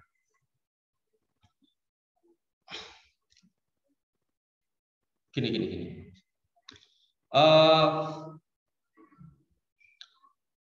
Apa yang terjadi pada mereka yang punya kecenderungan untuk memilih dirinya untuk child free, itu sebenarnya kan berangkat dari pemikiran dan pengalaman dia bahwa sesungguhnya untuk memiliki seorang anak itu kan banyak ketakutan yang tadi sudah saya sebutkan, masalah-masalah itu. Nah, dari situ kemudian itu membangkitkan perasaan bahwa dia nggak siap untuk menerima konsekuensi-konsekuensi itu semua. Ini hanya kasuistik saja bagi saya. Gitu. Artinya apa? Kalau kita berbicara tentang naluriah manusia atau alamiahnya manusia, atau kalau bahasa maqasidnya itu fitrah, maka orang kalau menikah itu nggak perlu ditanya apakah kamu mau punya anak atau tidak. Itu nggak logis sebenarnya. Kalau sampai nggak percaya, di Surabaya itu ada yang namanya rumah sakit Verina. Nah, di situ sampai lihat orang itu rela mengeluarkan ratusan juta hanya agar dia apa? Oke, sudah ya. Sudah. Oke. Dia itu rela untuk mengeluarkan ratusan juta hanya agar dia bisa memiliki anak. Gitu. Di sisi lain, mereka yang nggak niat punya anak, itu kayaknya nggak butuh ratusan juta untuk bisa punya anak. Paham maksud saya? Artinya orang yang nikah resmi, yang benar-benar pengen berkeluarga, itu kadang kalau sudah diuji sama Allah, itu saking pengennya punya anak, dia rela untuk mengeluarkan uang ratusan juta. Tapi di sisi lain, mereka yang tidak pengen punya anak karena belum menikah ya, itu segampang itu kemudian punya anak. Dan itu umum. Artinya apa? Gejala seperti ini, bahwa kepemilikan anak dari orang yang melakukan pernikahan itu sudah nggak bisa dinalar, Pak. Itu sudah secara alamiahnya seperti itu. Kalau nggak percaya, bikin aja angket. Bahwa ketika Anda nanti menikah, apa sih pengennya? Pasti punya anak. Jangankan yang sudah menikah, Anda yang sudah seusia seperti ini, belum menikah saja, ketika ada video anak kecil, gitu kan, Anda kan dalam hati, jiwa keibuan itu ada, muncul. Gitu kan. Sama seperti laki-laki juga, jiwa kebapaan itu ada. Walaupun kalau guyonannya kan seperti ini. Orang laki-laki kalau pas keluar rumah gitu ya, melihat anak kecil itu kangen gitu dengan anaknya yang ada di rumah. Tapi kalau misalkan melihat istri orang lain, nggak ingat dengan istrinya yang di rumah, kan itu guyonannya. Artinya apa? Bahwa sesungguhnya ikatan antara orang laki-laki perempuan yang sudah dibalut dengan pernikahan itu pasti orientasinya kepada kepemilikan anak. Bahkan yang sebelum nikah sekalipun itu pasti selalu akan mendambakan dia punya anak. Gitu. Nah, adapun hal-hal yang di luar fitrah ini, itu mohon maaf, saya bisa katakan itu sebagai sebuah maaf ya, penyimpangan atau kasuistik sajalah, masalah error dalam pribadian dan cara pemikiran. Ya tadi saya katakan mungkin dia pernah mengalami traumatik apalah dalam hidupnya, atau dia pernah melihat bagaimana seorang itu ketika melahirkan itu sakitnya luar biasa sehingga dia itu ngeri untuk apa ya, mengalaminya sendiri, atau dia sering melihat ada kasus anak itu ditelantarkan, tidak diasuh dengan baik sehingga kemudian jadi masalah baru dalam keluarga. Nah, ini kemudian membayangi pikiran-pikiran dia sampai akhirnya dia lebih memilih untuk enggak lah gitu. Padahal sesuatu itu kan belum tentu terjadi. Gitu. Ketakutan-ketakutan yang seperti itu kan belum terjadi. Maka ya saya katakan lagi bahwa kasus yang seperti ini jangan kemudian dijadikan masalah yang besar. Kalaupun dikatakan bahwa hari ini viral nih, banyak sekarang orang yang kemudian arahnya menuju untuk memilih child free. Ya, kita bisa lihat seperti apa sih mereka. Kan identifikasi pertama kita kan selalu melihat dari latar belakang mereka yang ingin mengambil sikap seperti itu. Maka kita akan melihat itu adalah orang perkotaan. Itu adalah orang dengan pendidikan tinggi. Itu adalah orang dengan tingkat pekerjaan yang sibuk. Nah, artinya apa? Boleh jadi child free ini hanya semacam keputusan yang diambil karena dia memiliki ambisi lain daripada hal itu. Seperti itu. Jadi ya makanya ketika saya melihat podcastnya kita satu itulah, itu saya juga tidak melihat sesuatu yang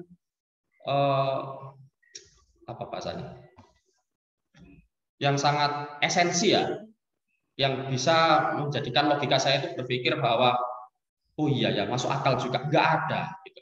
Kalau ketakutan kita tidak bisa merawat anak dengan baik, ya harusnya kan berpikir bagaimana kita bisa mempersiapkan itu. Nah, begitu. Kalau kita berpikir tidak bisa memberikan kehidupan yang layak, ya jangan nikah dulu. Gitu. Bukankah menikah itu hukum asalnya adalah mubah, kan begitu kan? Sampai akhirnya kemudian muncul hukum turunan yang 5 itu, ada kondisi bahwa menikah itu wajib, sunnah, haram dan seterusnya, gitu kan? Ya jangan ketika Anda belum siap secara ekonomi kemudian Anda memutuskan menikah, karena orang menikah, orang berhubungan, ya pasti ujung-ujungnya anak. Ya kalau kita tidak mempersiapkan finansial secara baik, ya ujung-ujungnya anak akan terlantar. Sehingga apa? Jangan dianggap bahwa menikah itu nanti akan menjadikan anak sengsara. Ya enggak, tetapi ketidaksiapan orang tersebut itu yang masalah sebenarnya. Begitu juga ketika ada orang yang tidak bisa mendidik dengan baik seseorang misalkan, karena mungkin dia punya sifat yang udahlah saya ini orangnya uraan, saya suka beri. Ya itu bukan halangan sebenarnya. Ya perbaiki sikap kamu, nanti kamu punya anak dan didiklah dia dengan baik. Betapa banyak orang itu yang justru awalnya dia secara perilaku nggak baik, tapi ketika punya anak, justru anak itu menjadi wasilah kesadaran dia. Nah, itu kan biasanya kan kalau di orang kita itu arek lanang lek nakal rabi noai. Kalau dia anak lah pasti sadar. Nah, seperti itu.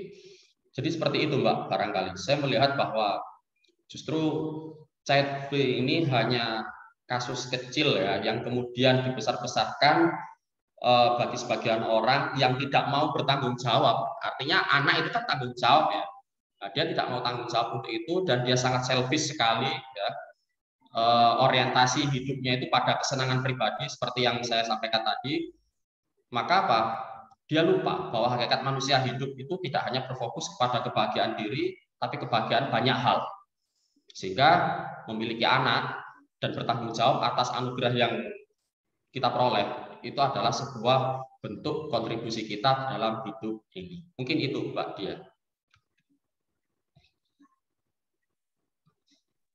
Baik, terima kasih Ustadz. Ini masih ada banyak pertanyaan. Nggak apa-apa ya Ustadz. Ustadz berkenan menjawab semuanya. Ini di room chat ada.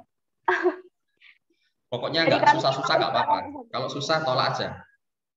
Oke, siap Ustadz. Yang raise hand dulu Pak Ustadz ya. Nanti biar beliau-beliau yang menanyakan langsung. Ini ada dari Ibnu Arif Munawar sama Inur Yeni ya. Mungkin yang pertama dulu dari Mas Ibnu Arif Munawar, silakan.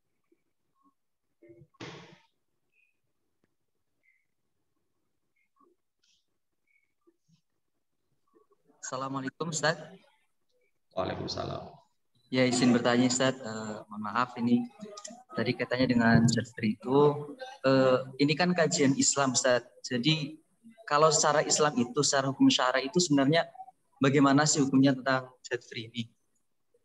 Karena kalau mau dilogikakan itu tidak ada logika yang pas sama sekali Ustaz. Seandainya memang kalau hanya untuk mengurangi populasi manusia, itu kan memang sudah ketentuan Tuhan ya Ustaz ya. Misalkan orang ini akan dijatah 2 anak, orang ini akan dijatah 3 anak. Maka seandainya ada orang yang beranggapan tidak memiliki anak, mungkin yang tadinya jatahnya dia 3 diberikan yang jatahnya 2, sehingga jatahnya 2 tadi itu menjadi 5. Jadi tidak ada alasan manusia itu bisa mengurangi populasi manusia, karena itu kehendak Tuhan ya Ustaz ya.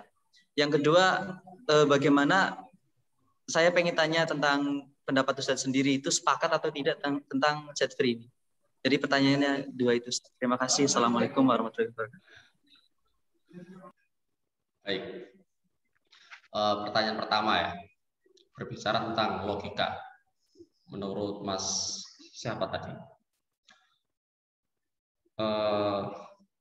Bahwa alasan overpopulation itu nggak masuk logika sama sekali. Ya, bagi mereka yang sepakat dengan Mas penanya tadi itu memang iya, bahwa itu nggak masuk akal. Tapi bisa jadi bagi mereka yang mengatakan bahwa semakin banyak orang melahirkan itu akan menjadikan bumi ini overpopulation, ya itu logis juga bagi mereka. Ketika saya memahami ini, itu sama seperti kita memahami pembahasan ekonomi. Ini sedikit melenceng ya, karena saya orang ekonomi. Orang ekonomi itu kan ada 2-3 madhab ya tentang ekonomi. Yang pertama menyatakan, ini madhab kapitalis ya. Kenapa kita harus berperilaku ekonomi? Salah satu tujuannya adalah kesadaran bahwa bumi kita, bumi kita ini semakin lama manusianya semakin banyak. Sedangkan sumber daya manusia yang ada, sumber daya alam yang ada itu semakin habis, terkikis, dan kalau manusia itu populasinya tidak dikontrol, yang terjadi nanti ya akan terjadi scarcity di mana-mana atau kelangkaan dalam hal apapun. Gitu. Contoh misalkan minyak bumi dieksploitasi terus-menerus. Wah, ini kalau sampai seperti ini, mungkin beberapa tahun kemudian dunia akan krisis, kiamat. Ya, kenapa? Karena manusia tidak bisa mengontrol tentang penggunaannya terhadap minyak bumi. Itu madhab pertama. Kemudian madhab kedua itu mengatakan bahwa ini syariah, ekonomi syariah. Bumi ini didesain oleh Allah akan pasti selalu mencukupi apa yang dibutuhkan oleh manusia. Gitu. Ya, apapun yang kamu lakukan, mungkin secara kasat mata logika gitu ya. Apapun yang kita lakukan itu nanti pasti akan berkenaan dengan sumber daya alam yang terbatas. Nah, yang namanya ikan itu kalau dipancing terus di dalam kolam pasti habis, ya kan? Minyak bumi kalau dieksploitasi terus itu pasti habis. Sehingga secara logis itu kalau misalkan nanti habis itu ya logis gitu. Cuman kemudian menurut ekonomi Islam kembali lagi sumber daya manusia, sumber daya alam itu boleh jadi habis. Tapi kemanfaatan yang diperoleh manusia itu akan selalu dicukupi oleh Allah apapun caranya. Dulu manusia itu kalau menginginkan penerangan itu mereka harus berburu lemaknya ikan paus di laut. Jadi mereka itu akan berlayar ke laut kemudian mengambil lemak itu dan akan dijual di daratan dengan harga yang mahal hanya untuk apa? Untuk menyalakan kompor, menyalakan oblik, penerang dan sebagainya. Nah, tetapi kemudian ketika jumlah itu semakin sedikit dan habis, akhirnya apa yang terjadi? Apakah manusia akan punah dengan kepunahan sumber daya manusia? Tidak kan? Tapi akan muncul sumber daya alam yang lain. Kita akan diperkenalkan dengan gas, kita akan diperkenalkan dengan listrik dan seterusnya. Maka seperti itulah cara kerja Allah. Artinya apa? Bagi ekonomi Islam atau bagi orang Muslim, kekurangan atau kepunahan akibat ketidakterpenuhannya kehidupan manusia atau overpopulasi tadi itu hal yang lucu, hal yang konyol gitu. Nah, maka kita kemudian kembalikan lagi kepada overpopulation tadi itu. Sama, Mas. Sebenarnya pola pikirnya adalah berasal dari bagaimana kita berpikir dan berpikir dan memahami tentang hakikat hidup ini. Kalau kita berpikir secara pola pikir Barat yang mengatakan hidup itu ya kita, ya bagaimana kita mengatur dan sebagainya tanpa melibatkan Tuhan. Yang terjadi seperti tadi, kita akan muncul ketakutan-ketakutan yang tadi sudah saya list sebagai ketakutan-ketakutan yang salah satunya terjadi pada orang-orang yang sepaham dengan child free, ketakutan ekonomi, ketakutan tidak bisa menghidupi dan lain sebagainya. Yaitu karena pola pikirnya seperti itu. Tetapi kalau kita pola pikirnya adalah pola pikir seorang Muslim, seorang yang bertuhan, beragama, maka kita sudah dipahamkan bahwa rezeki itu bukan dari kita, dari Allah. Bahkan yang lebih ekstrim kan seperti ini. Anda punya anak, ini misalkan orang berkeluarga nih ya, kemudian si bapak itu sakit-sakitan lama gitu. Kemudian dalam sakitnya dia berpikir bahwa ya Allah, saya belum siap meninggal. Kalau saya meninggal, nanti siapa yang akan membiayai sekolah anak saya? Siapa nanti yang akan memberi uang belanja kepada istri saya? Ini kafir loh secara etikot. Karena dia menganggap bahwa selama ini rezeki itu dari dia. Padahal rezeki itu kan dari Allah. Kalau kamu mau mati ya mati aja. Nanti kan ada bapak baru. Nah, seperti itu. Bahasanya itu bahwa rezeki itu di tangan Allah. Kamu itu hanya perantara. Gitu. Makanya di dalam Al-Quran itu dijelaskan. Sebenarnya tadi pertanyaannya kan ada yang mengatakan apakah child free itu sudah pernah ada di dalam zaman Rasulullah. Seperti itu. Saya jawab tidak ada. Yang ada itu mereka berojol duluan. Kemudian ketika sudah punya anak, dia mengalami kondisi kepelikan dalam hal ekonomi. Kemudian mereka membunuh anaknya dengan tujuan apa? Ya supaya tidak ini anak lah gitu kan. Nah, ada seperti itu. Ada juga yang mengatakan bahwa anak lahir langsung dibunuh karena takut ekonomi, itu ada. Nah, tetapi yang terjadi pada waktu itu atau pada zaman sahabat itu rata-rata adalah mereka sudah punya anak, tapi kemudian kok nambah, bukan nambah ya, tapi ketambahan. Kalau ketambahan kan nggak sengaja, yaitu akibat kausalitas dari hubungan suami istri. Nah, saya sudah punya anak, kemudian saya hubungan lagi dengan istri, kok muncul lagi anak. Nah, dia sadar bahwa ekonominya pas-pasan, maka anak ini akan dibunuh. Nah, disinilah kemudian kata Allah, jangan bunuh anakmu khasyata imlaq, hanya karena takut kamu tidak bisa menghidupi. Ini dilarang sama Allah. Ya karena lagi kita harus mengembalikan pola pikir bahwa rezeki itu di tangan Allah. Yang penting kita itu adalah sudah mempersiapkan secara potensi dan skill kita untuk bisa menerima rezeki itu.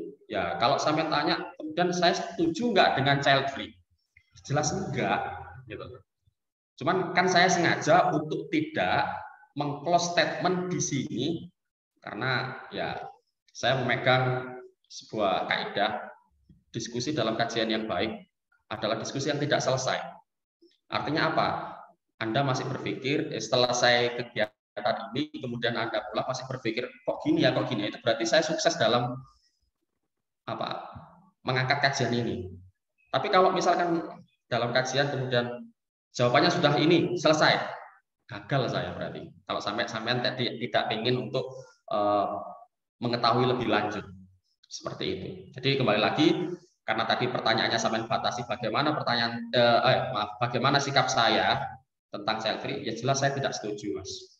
Karena tidak ada alasan yang masuk akal bagi saya sebagai seorang yang secara pemikiran itu muslim ya, untuk membenarkan apapun alasan orang mengambil sikap child free. Kecuali, nah ini ada kecualinya, bagi sepasang suami istri yang ketika dia mempunyai anak akan ada konsekuensi terhadap anak yang dilahirkan.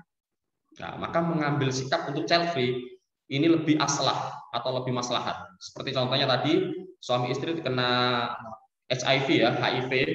Nah, ini kalau misalkan dia melahirkan kan menurut medis kemungkinan besar anaknya akan lahir dengan kondisi ODH juga kan. Ya, HIV itu tadi loh. Maka ini kan akan membahayakan. Maka lebih baik tidak untuk berketurunan seperti itu. Walaupun ini juga debatable ya, karena kalau dalam hukum Islam itu kan berapa persentase anak itu akan tertular HIV. Kan seperti itu juga. Kalau persentasenya masih 50-50, ya boleh saja nanti pada seperti itu. Intinya dalam fikih itu tidak ada sesuatu yang saklek satu pendapat, itu jarang sekali. Mungkin itu untuk jawaban Mas siapa tadi? Mbak Dia. Baik, terima kasih Ustadz. Kayaknya pembahasannya semakin menarik Ustadz meskipun udah malam. Pertanyaannya ada lagi nih Ustadz. Cukup panjang, saya bacakan. Salam Ustadz, saya mau bertanya. Beberapa waktu lalu saya melihat video di Instagram. Seorang alim Universitas Al-Azhar, Syekh Ali Jum'ah, dan beberapa syekh lain mengkaji child free. Intinya beliau membolehkan child free. Beliau berargumen dengan kata Imam Al-Ghazali yang membolehkan suami istri untuk tidak memiliki anak. Walaupun alasannya hanya karena si istri tidak mau tubuhnya berubah. Itu boleh. Tidak masalah untuk child free. Dan tentang hadis untuk banyak umat, beliau mengatakan kita ini sudah banyak lakwat takas sarna, kata beliau. Jadi fokusnya harus kualitas anak. Coba diulang, Mbak. Punten Ustaz, kecepatan nggih? Coba. Iya. Begini Ustaz. Ustaz, saya mau bertanya. Beberapa waktu lalu saya melihat video di Instagram. Seorang alim Universitas Al-Azhar, Syekh Ali Jum'ah, dan beberapa syekh lain mengkaji child free. Intinya beliau membolehkan child free. Kemudian beliau berargumen, kata Imam Al-Ghazali, yang membolehkan suami istri untuk tidak memiliki anak. Walaupun alasannya hanya karena si istri tidak mau tubuhnya berubah. Itu dibolehkan. Tidak masalah untuk child free. Dan kemudian tentang hadis untuk banyak umat, beliau mengatakan kita ini sudah banyak lakwat takas sarna, kata beliau. Jadi fokusnya harus kualitas anak. Lakwat takas sarna. Ya. Jadi fokusnya harus kualitas anak, bukan banyaknya anak. Seperti itu, Ustadz. Bagaimana kita merespon Syekh Ali Jum'ah ini, Ustadz? Terima kasih. Syekh Ali Jum'ah tadi itu mengambil pendapatnya Imam Ghazali yang bagaimana? Sebentar, Ustadz. Saya copy paste.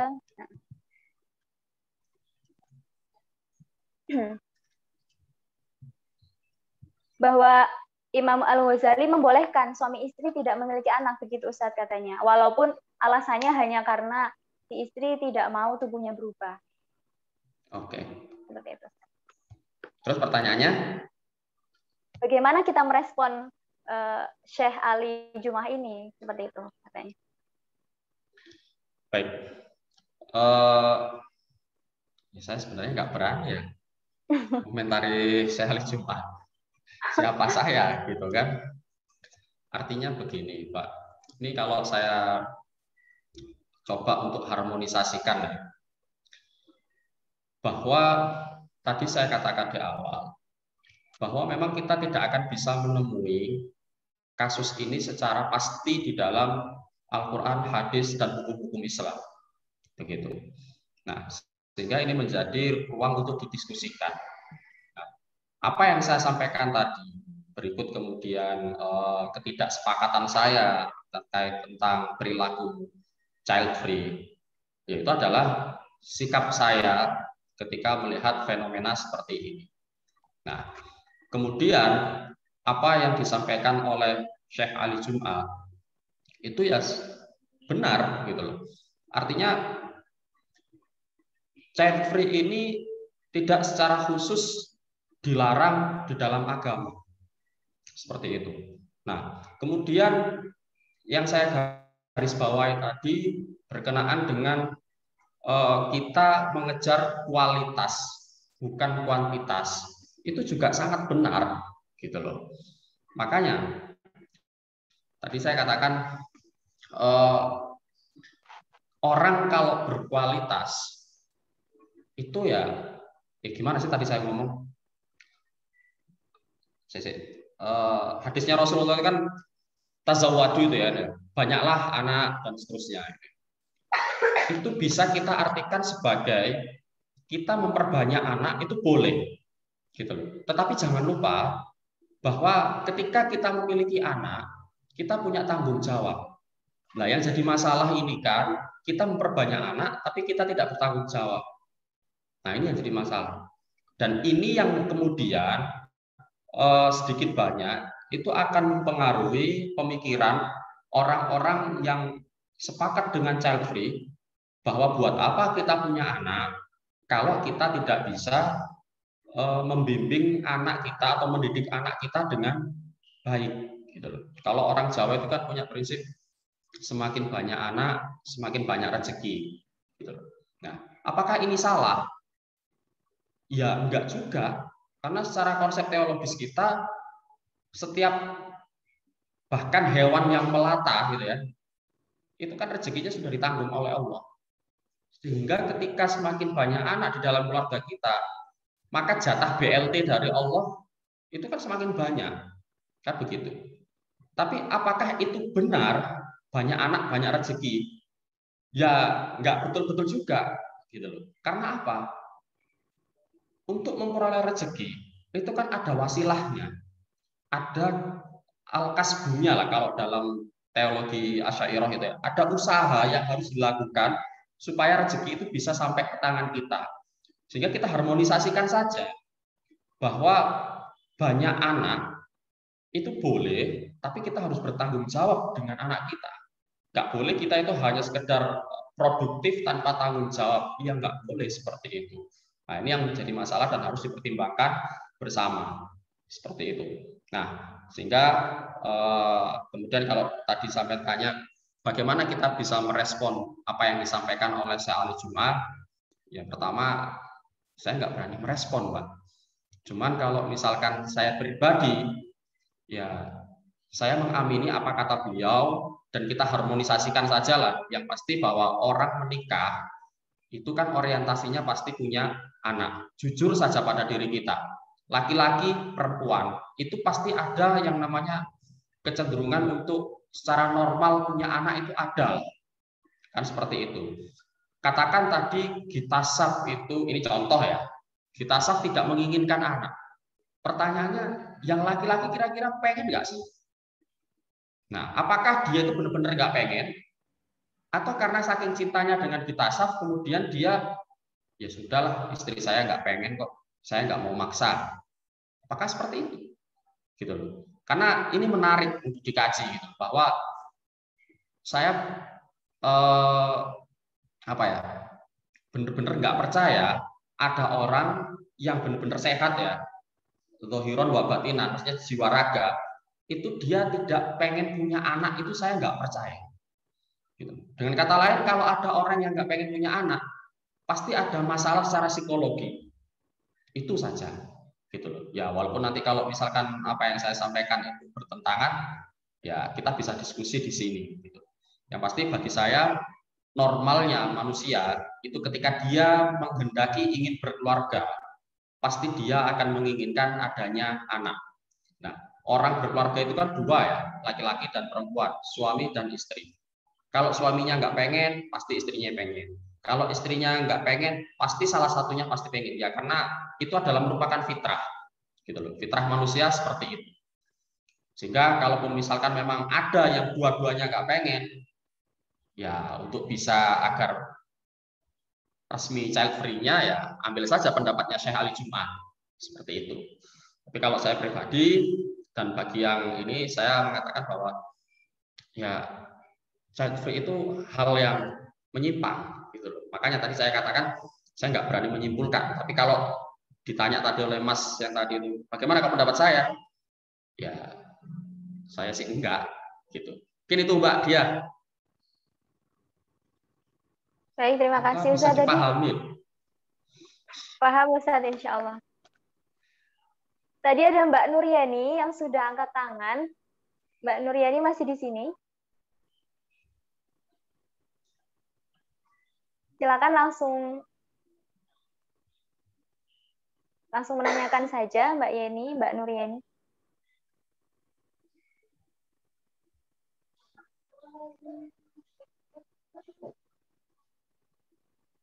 Dibantu Mas host. Tidak ada Mbak Nuryani. Oh, sudah nggak ada? Ya. Oh, ini udah keluar ya. Oke, Ustadz, ini ada pertanyaan yang masuk di room chat lagi. Izin bertanya, apakah salah jika memutuskan tidak memiliki anak karena takut anaknya tumbuh menjadi anak nakal atau takut terkontaminasi dengan anak nakal? Takut juga menanggung tanggung jawab akhirat kalau anaknya nakal. Ini dari Yura. Kemudian mirip-mirip dengan Mas Niam, Mas atau Mbak ini. Izin bertanya, boleh nggak Ustadz jika kita merencanakan KB dengan alasan takut nggak mampu untuk mendidik anak dalam hal pendidikan? Padahal kita sendiri percaya bahwa semakin banyak anak, semakin banyak rezeki. Intinya ini takut dalam hal pengasuhan begitu, Ustadz. Iya. Ya, itu tadi Mbak, bahwa ketakutan-ketakutan itu adalah bagian dari sakit dalam hal psikologi ya. Karena psikis kita itu ada mengalami keparnoan akan sesuatu. Maka kalau pertanyaannya, boleh nggak kita tidak punya anak? Gitu. Maka tentu kembali lagi kepada pilihan kita yang tadi ya. Kalau misalkan ikut pendapatnya Syekh Ali Jum'ah, maka itu boleh-boleh menurut yang tadi Mbak. Tapi yang pasti saya belum membaca pendapatnya Syekh Ali Jum'ah tadi ya. Tapi itu menarik untuk kajian saya gitu. Cuman saya menjawab seperti itu tadi itu, saya positive thinking aja bahwa pembacaan itu sudah tepat seperti apa yang disampaikan. Nah, maka saya sangat berharap sekali nanti yang bertanya tadi itu memberikan link atau apalah yang berkenaan dengan jawaban dari Syekh Ali Jum'ah. Gitu. Karena yang saya pahami di kitab ini saya tampilkan, kitab Al-Fatawa, ya, pembahasan tentang an-nasl bainat tahdid wa tanzim. Itu memang Syekh Muhammad Shaltut, tadi kalau nggak salah belum saya tampilkan, itu juga mengutip pendapatnya Imam Ghazali. Nah, mengutip pendapatnya Imam Ghazali itu yang kemudian sering juga dipakai rujukan-rujukan. Ini biasanya dipakai dalam konteks family planning atau KB. Maka kalau ini saya ambil dari pendapatnya Syekh Muhammad Shaltut ya di kitab Al-Fatawa pada bagian An-Nasl bainat tahdid wa tanzim. Ini sesungguhnya ada kalamnya Imam Ghazali yang kurang lebih adalah memang boleh untuk seseorang memutuskan tidak memiliki anak, tapi bukan dalam kondisi bebas, melainkan dalam kondisi tertentu, gitu.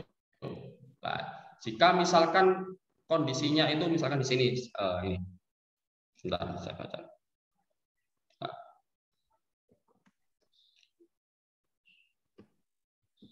Oh, enggak, saya ini. Oke, misalkan dalam kondisi tadi yang sakit gitu, maka dia dibolehkan. Nah, tetapi kalau dalam kondisi nggak ada masalah sesungguhnya, maka itu dianggap sebagai bertentangan dengan syariat Islam. Atau ada yang mengatakan juga misalkan di sini, dalam segala ini, kalau program keluarga berencana dimasukkan dalam batasan anak dalam sebentar.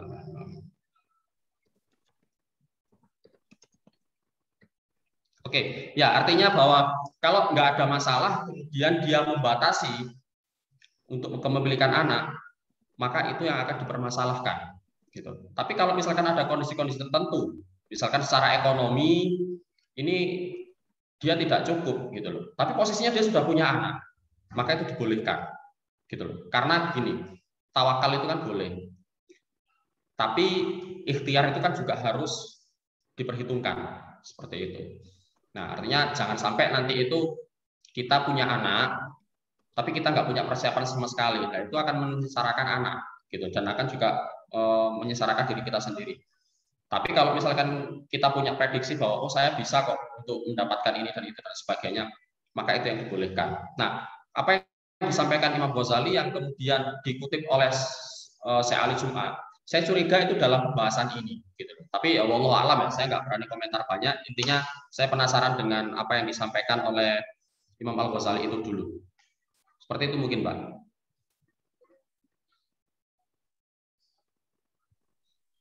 Baik, terima kasih Ustadz. Sepertinya sudah cukup panas dan sudah mulai take down gitu Ustadz. Teman-teman, sebelum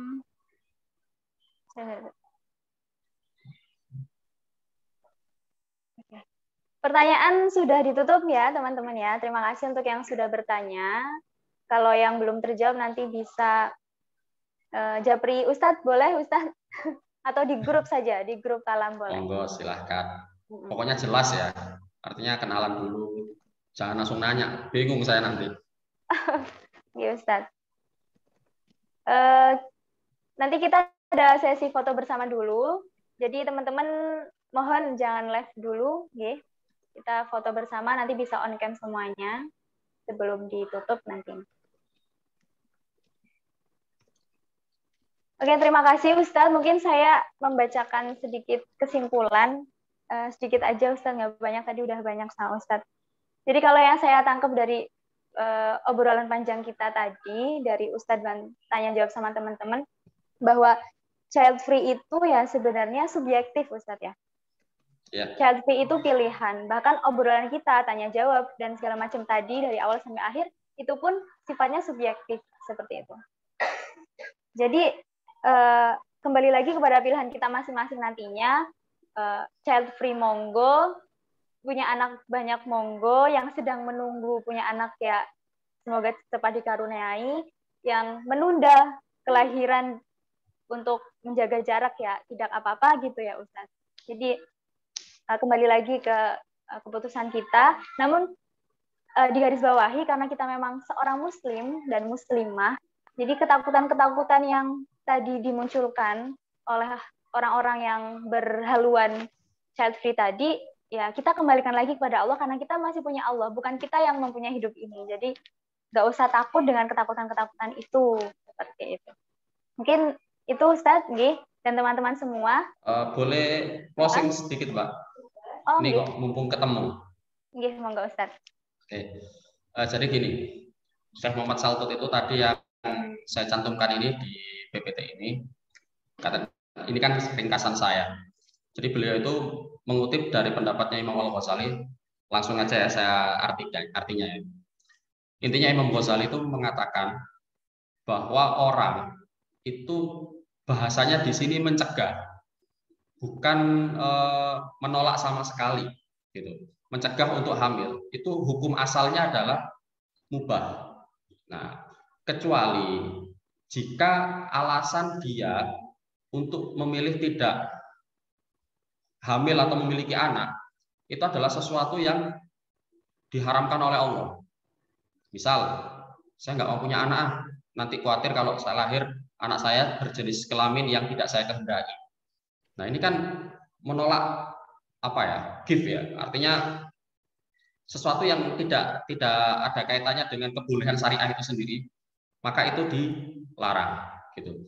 Karena dikembalikan lagi bahwa sesungguhnya memiliki anak itu menurut ulama dikembalikan tadi ada haknya suami, ada haknya istri, gitu. Jadi kalau suami nggak mau, tapi kalau itu haknya suami, menurut yang pendapat yang mengatakan bahwa itu adalah haknya suami, maka haram hukumnya, karena suami menginginkan. Tapi kalau dibalik, ya sama haramnya, yaitu ketika misalkan istri menghendaki memiliki anak, tapi suami tidak menginginkan, maka kemudian ketika terjadi penolakan itu atau tidak memiliki anak, suaminya nggak mau maksudnya, maka itu haram hukumnya. Tapi bagaimana ketika itu terjadi atas kesepakatan laki-laki dan perempuan, maka itu boleh. Nah, digarisbawahi oleh Syekh Muhammad Saltut di sini, tetap saja kebolehan itu mengandung kemakruhan, karena tadi saya sudah sampaikan juga bahwa selain hak suami atau istri atau hak mereka berdua, bahwa anak itu juga ada kaitannya dengan negara atau umat. Ya, kita gabungkan aja bahwa ya kalau membuat anak ya buatlah yang berkualitas, seperti itu. Mungkin itu saja, Mbak.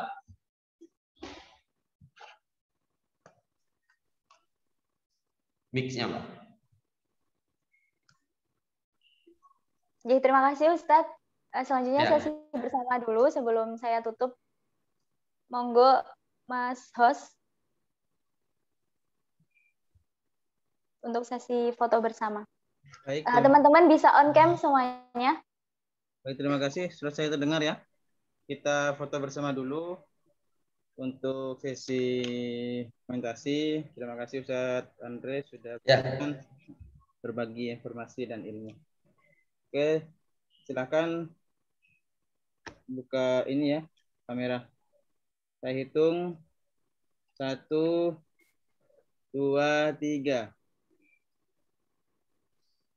Oke, terima kasih semuanya. Terima kasih dia dan tim.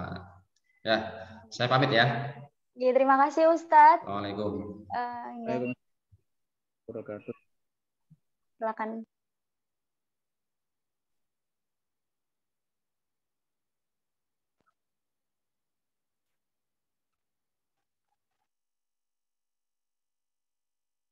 Ya, terima kasih teman-teman semuanya dan Ustadz Andre yang sudah live nih. Terima kasih untuk teman-teman panitia juga. Saya mohon maaf kesalahan dari awal sampai akhir. Semoga kita bisa berjumpa lagi dan mengikuti kajian-kajian malam minggu pada malam minggu selanjutnya. Terima kasih. Wassalamualaikum warahmatullahi wabarakatuh. Waalaikumsalam warahmatullahi wabarakatuh. Terima kasih Mbak Dia sudah memimpin dengan sangat baik dan seru ya. Semakin malam semakin panas. Terima kasih. Oke, Kak Minsan. Sampai jumpa di kajian malam minggu berikutnya. Jangan lupa follow Kalam, kajian malam minggu. Betul, ya. jangan lupa follow Instagram dan subscribe YouTube-nya ya. Untuk mengikuti. Ini tadi live streaming kan ya, Kak ya? Alhamdulillah tidak.